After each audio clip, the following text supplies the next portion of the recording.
Hey guys, so I got a few requests to do a comparison here between the Mate 20 Pro and Sony Xperia XZ3 because these are about the same kind of price, high-end Android. I think the Mate 20 Pro is a little bit more expensive here, but it's interesting to see how they do compare.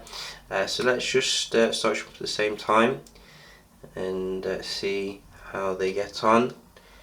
I think the processor in the Mate 20 Pro is a little bit more advanced than what you're getting with the XZ3, but you are getting the more familiar Sony skin with Sony, as well as Sony's suite of apps and audio optimizations, as well as that fantastic OLED display. So it should be quite close really between these two. And Sony's obviously as well stepped up its game when it comes to the camera, coming in at a very nice score on official review sites. So you can see the XZ3 a little bit faster here starting up, which is nice. As I said, that could be because of the more stock Android here. Let's just have a look how they compare in terms of the inbuilt apps. So Kirin 980 here, Snapdragon 845. Straight away you can see how fast the Mate 20 Pro is when it comes to some of these basic apps.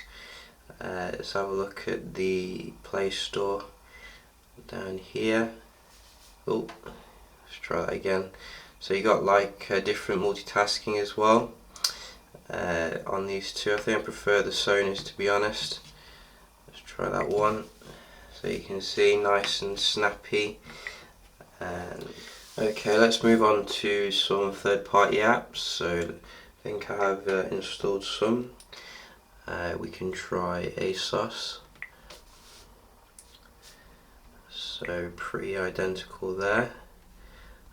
We do have as well Weatherspoon. So Mate 20 Pro. Skiddle.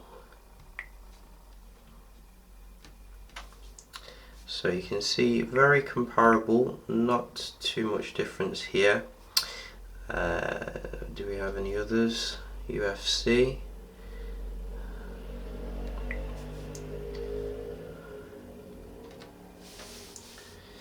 Yeah, I mean you can see here, I think the differences in software is offset by the raw beast performance of the Mate 20 Pro's processor. Let's just try some games. So we have GTA. Okay, let's try again. Both of them didn't want to start up. Or maybe it don't work anymore. That's weird.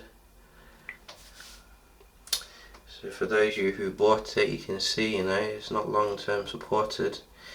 Let's try a different one. Asphalt. I mean, Rockstar really needs to step up its game when it comes to the support on Android. They just release a game and just forget about it. But this one, you can see Mate 20 Pro, nice and snappy there. We have another one, so F1.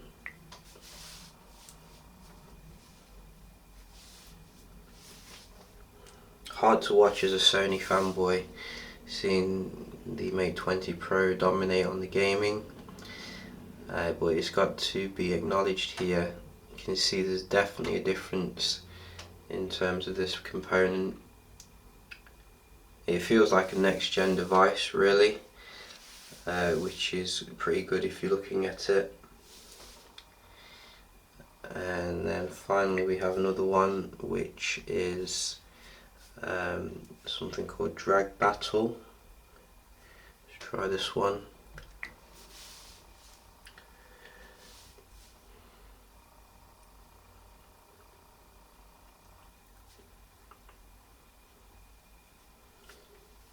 So again you can see so no contest when it comes to the gaming.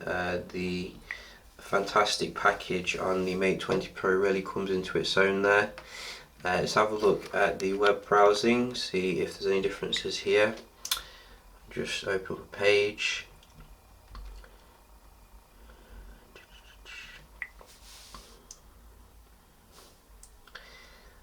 So you can see we have, I think, overview on both of them. On both of them, there we go. So just click on a link here. So maybe that was the Mate 20 Pro a little bit. Screen seems to be a little bit cooler on the Mate 20 Pro, but I think you can calibrate it to your heart's content. Let's try Verge. So this one.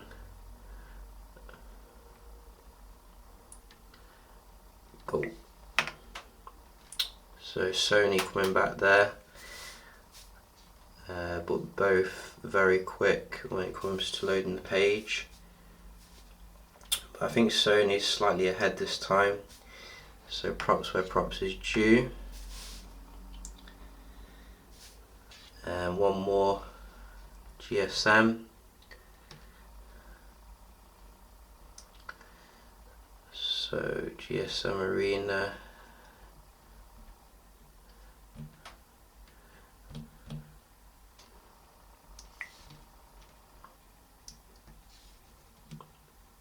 Pretty much identical.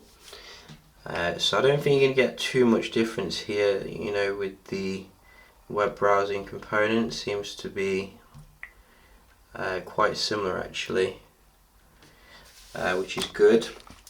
Let's just quickly round off with a multitasking test, so we can see if there's any differences here. Let's go to messages. I think I have turned off the smart cleaner as well from the Sony, so shouldn't really be seeing any reloading or anything. Let's go to this one. So yeah, you can see slight reloading there compared to the Beast on the left, which is weird. Just double check it's not turned itself back on, because sometimes updates can turn things back on. Just have a look.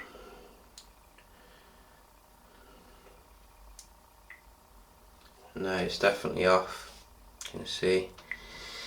So strange that, you know, maybe Sony's not optimised it as good as they could have for now, but hopefully they'll get it right in the future. And one more, this is the game. Yeah, so a lot of reloading here on Sony Boy, but as I said, maybe it's just a software issue. But you can't mess with the Mate 20 Pro's performance here in late 2018. It truly feels like a next gen device here. And that does you know, shine through in terms of the processor as well as camera package. But if you are looking obviously for the Sony suite of stuff, the more stock software, then I still think that the XZ3 will be a more enjoyable software experience.